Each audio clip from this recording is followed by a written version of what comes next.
Hello, I'm Art del Cuerto, representing the Federation for American Immigration Reform. And today I'm very excited to have Congressman Eli Crane. He represents Arizona's 2nd District. And I'll tell you what, it's exciting to have him on, not just because it's my home state, not just because I've known him for a long time, but I think it's somebody that I can consider and have called a friend long before he even decided to join Congress. So it is a huge pleasure of mine to have Eli Crane, Congressman Eli Crane, with me today. Thank you, brother. It's Thanks great for to be with being you. on. So, Congressman Crane, it's your second time running through this. What's the difference from being a congressman, a junior congressman, to now your second term through? Well, I think there's, some differences, but, honestly, you're still trying to learn a lot of the lingo, a lot of the process, and even many of the members, it's kind of like joining the military where you have to learn a bunch of acronyms and, Right. So you just have a little bit more knowledge. You usually get bumped up a little bit higher seniority in your committees, but a lot's still the same. You're still a new guy. So you do still consider yourself the new guy here? Yeah, and Art, when I was in the Navy, I felt like it took me probably, a couple deployments before I felt like a solid operator, and I feel the same way here. There's just so much to learn, and I think humility is a really important part of the piece up here. You see a lot of folks that come up here and think they're a big shot and are all arrogant. We could fill warehouses with the things I still don't know. I just know that this country's in trouble, and I wanted to come up here and serve. And I think that's what makes a big difference, because you're right. You have individuals that have been lifelong in politics, and they know the different ins and outs of the politics. They know the lingo, as you can say, right? Yeah. But as someone that you're from Arizona, you've seen the border issues that have happened for many, many decades. Yeah. And yes, you're newer. You're trying to learn the lingo. You come up here. It's all new to you. But at the same time, you have that piece that's ahead of the game from others because you've seen it. And I know that you have gone out and toured areas of the border, even before you even decided to run for office. So is that difficult at the same time as being newer to Congress, yet having the border knowledge that I know a lot of other people in Congress don't have? Yeah, well, I think it's an advantage in many ways, and that's actually where I first met you. I was disappointed to see that you were wearing Crocs instead of your cowboy boots. That's But right. you were also carrying a Glock pistol, which I didn't approve of. It was a bad beginning. Yeah. Let's just say. Yeah, but no, it's great in many ways because I got put on the Homeland Security Committee. Right. It was one of the my top committees that I wanted to be on, and we just know firsthand how important border security is in Arizona. Everything, comes through just a couple states and then flows into the rest of the country. And so having some of the friendships and relationships that I have, which gave me access to the border, statistics, data, what the cartels were doing, definitely gave, me an upper hand on just what was going on and trying to help guide and direct some of the policies in DC to combat and deal with, that threat. Right. So with that and seeing those threats and knowing that they were there, and the drug cartels and everything else, obviously it's been frustrating, right, for several years. Do you see it now moving in the right direction? I know there's orders that have been done. I like to say the handcuffs have been taken off of law enforcement, specifically on the border. Do you see? Are you hearing it? I mean, we live in the same community, right? So I guess it's kind of weird asking you, because you listen to the people that I listen to. But do people come up to you and they say, "Hey, look, things are getting better, and we're seeing a difference"? When you go down to Arizona. Absolutely, and it happened so quickly. And there are people in Washington last cycle who, said we need to back this bill, we need to back that. But what I believed and what I saw, Art, was that we just needed leadership that actually cared about the issue, and was willing to do what needed to be done. And, some of the people that have been put in place to deal with this issue are very serious people. They're willing to take all sorts of political slings and arrows. They're willing to get beat up in the media constantly. And I think that that's a big part of the difference. And as, this administration has done that, I think you've seen a trickle down effect to many of the agents. You talked about taking the handcuffs off. As I talk to agents, they seem to be have a lot more job satisfaction, feel like they're finally able to do their job again, feel like they're not being tied up, um, you know, processing people into the country and actually being able to keep drugs, individuals on the terror watch list, gangsters out of the country. And, we're working on right now this reconciliation package, which is going to be huge for not only CBP, the Border Patrol, but so many of the other agencies that deal with, the border defense issue.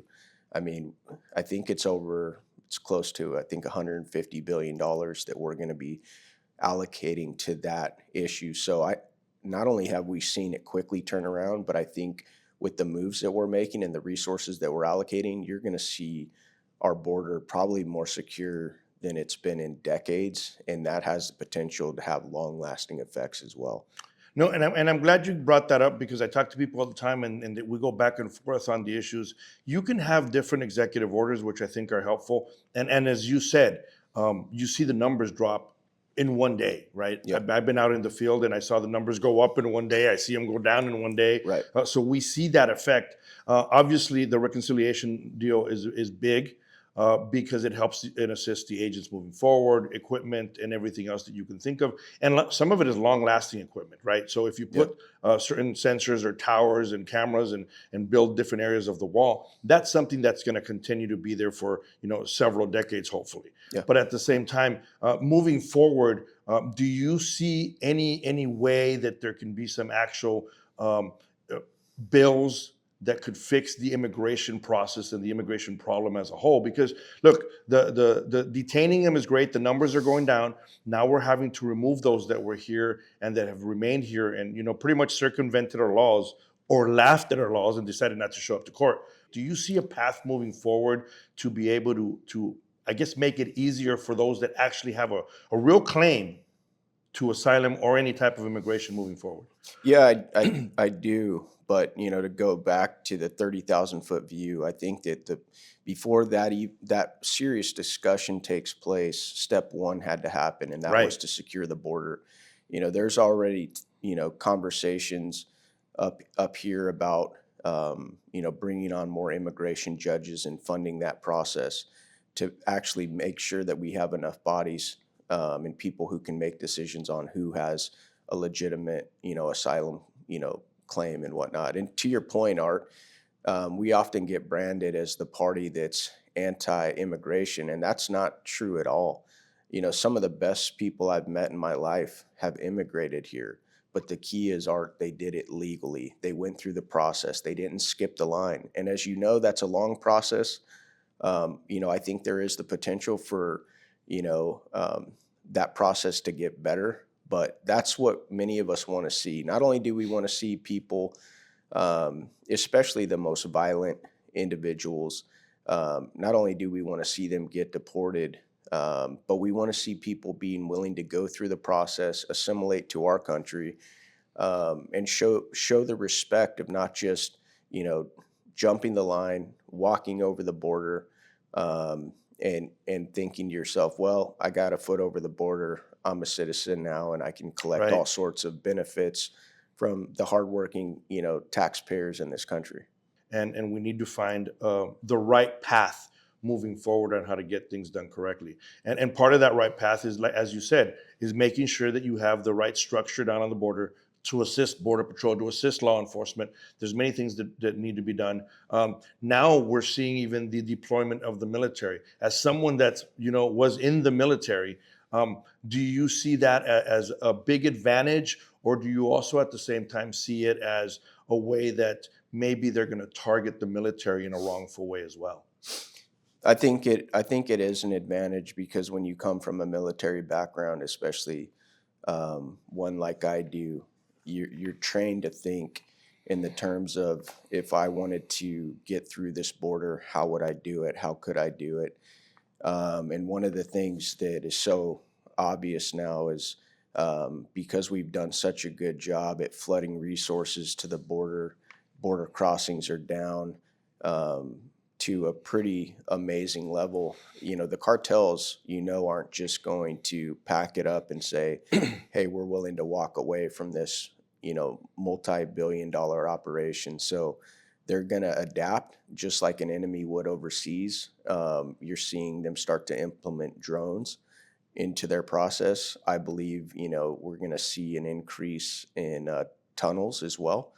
Matter of fact, just yesterday morning, I had the Israeli guys in my office that are in charge of counter tunnel operations in Israel, to listen and learn about what they're doing, what their best practices are, what technology they're using, and also had a conversation with, one of the congressional liaisons from the Border Patrol yesterday afternoon after that conversation about, to see if I could get any current reporting on whether or not they're seeing increased activity. And so I think being from the military, in many ways helps you really think through some of the problem sets.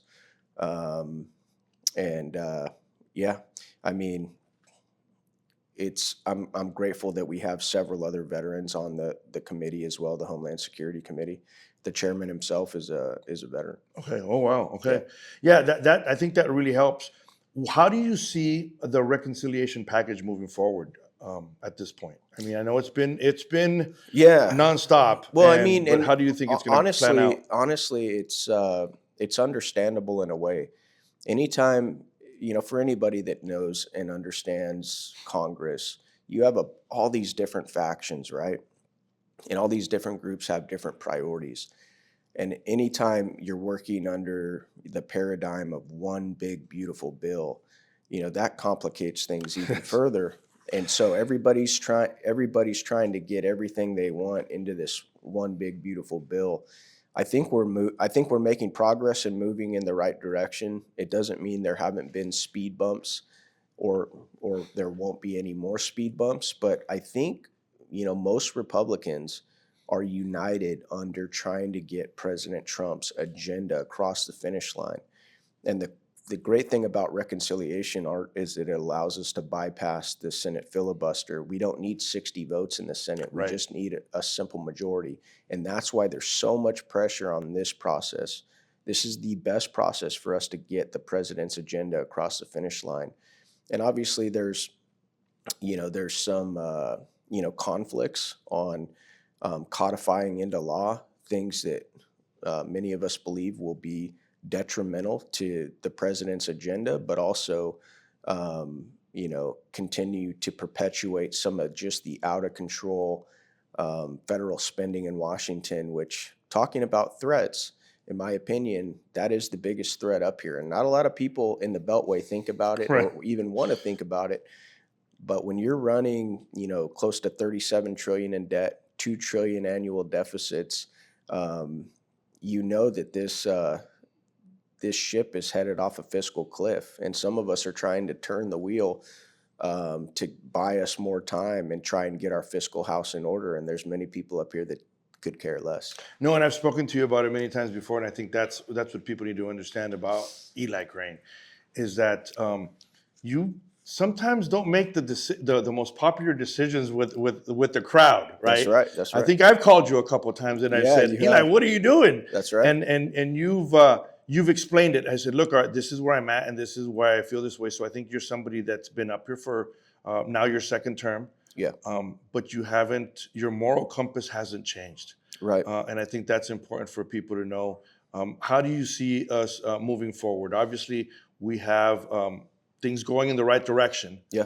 But we need to make sure that the proper bills are done. Do you see we keeping it this way, keeping it steady? Because obviously there's a lot of people out there that are nervous, just like the numbers went down. You can have an election and the numbers go back up in the wrong way. And it's like you said, you have a lot of individuals with criminal backgrounds that have entered the country, the gotaways. Yeah. You're from Arizona. Arizona, for the longest time, they're the state that has had the highest level of gotaways. Yeah. Now we have the military. Now things are going good. The numbers are down. What do you see moving forward? Like I said, Art, I do believe that this bill will get across the finish line. I think there are still negotiations going on as Hmm. we speak. Like I said, I do believe that we'll get the money for Border Patrol and border security across the finish line. I do think we'll get the extra money for the Department of Defense so that Secretary Hegseth can deal with all of the tasks that the president has given him and make sure that our military men and women are ready to face whatever conflict they face around the world. I do believe that there will be some fiscal cuts in there. I think which will be good. So I think that this thing is headed in the right direction. There's a lot of very pro-energy stuff in this bill. That was something that the president ran on, kind of an all-of-the-above approach Right. instead of prioritizing renewable green energy like wind and solar. And this administration isn't anti-wind and solar or renewable Right. energy. They just take an all-of-the-above approach. They like nuclear. They like coal. And a lot of these folks, the environmentalist types and your folks on the other side of the aisle that are pushing more of a green new agenda, I don't think they've done the math on how rapidly the economy is growing, especially with the introduction of AI and how much energy some of these data centers take. And I don't think that I think that if we continue on the energy course that we're going on, you're going to see the U.S. become more like some of the European countries right now that are experiencing blackouts because they push towards energy sources that don't work all the time and are a lot more expensive. And so, this administration, I think, has done a great job putting together policy, but right now they're having to deal with all these different factions that are, have different priorities, and it does take time. There's over 500 people up here. There's probably within the House and the Senate, Right. and there's so many different groups that are trying to get on the same page so that we can execute for the president and the American people. And that's got to be the overwhelming part. You came in here, and I think you're doing a fantastic job, and you're going to continue to do a great job. But I think that's got to be the overwhelming and tough part. Is you came in knowing what your constituents wanted, knowing what needed to be done, but then you have to deal with a whole bunch of other individuals that have a different idea on a lot of other things. So I think what made it difficult. Eli, what do you want people to know about you? Wrapping it up. I mean, I know a lot about you, right? You're centered. Your whole focus, and you've been very much centered in Jesus and God. Yeah. I know I've seen that many times. I know we go to the same church. Yeah. You have a lovely family. You gun enthusiast, jiu-jitsu and motorcycle and everything else. And now I heard a new proud Croc owner, because I heard Yeah. you wear Crocs now, Yeah. thanks to a friend of ours in Congress. Yeah. What do you want to tell the American public that you want them to know about you and realize what you really are doing out here? Yeah, I would just say to the folks watching this, continue to pray for our leaders up here. We definitely need the prayer. We need the wisdom.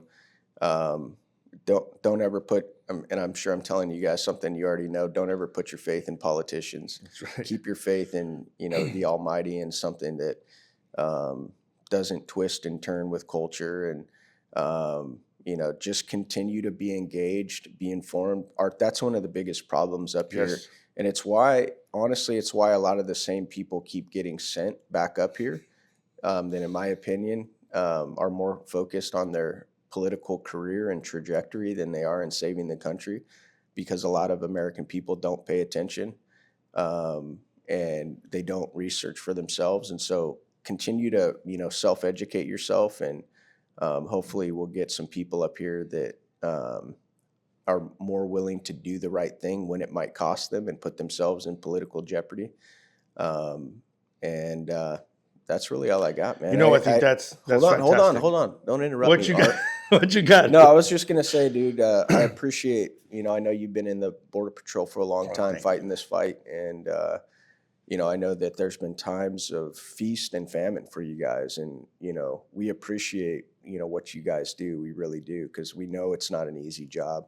We know sometimes the media and folks turn on our border patrol agents and other law enforcement agents, and there's many of us up here that not only have your back but really support and appreciate you guys. Thank you, Eli. With those words, I'll tell you what really resonates out of everything that we've always talked about a lot of issues, and you saying, there's a lot of people out there that put up front their political career and not necessarily the best of the country, and I think that's in a lot of fields and a lot of agencies and a lot of departments. Yeah. And those words alone, I think the American public needs to really pay attention to that, because that's very sound and wise advice. Once again, I want to thank Congressman Crane for being on here today. And, on behalf of the Federation for American Immigration Reform, keep watching. We'll have more updates, more news, because you deserve to be informed.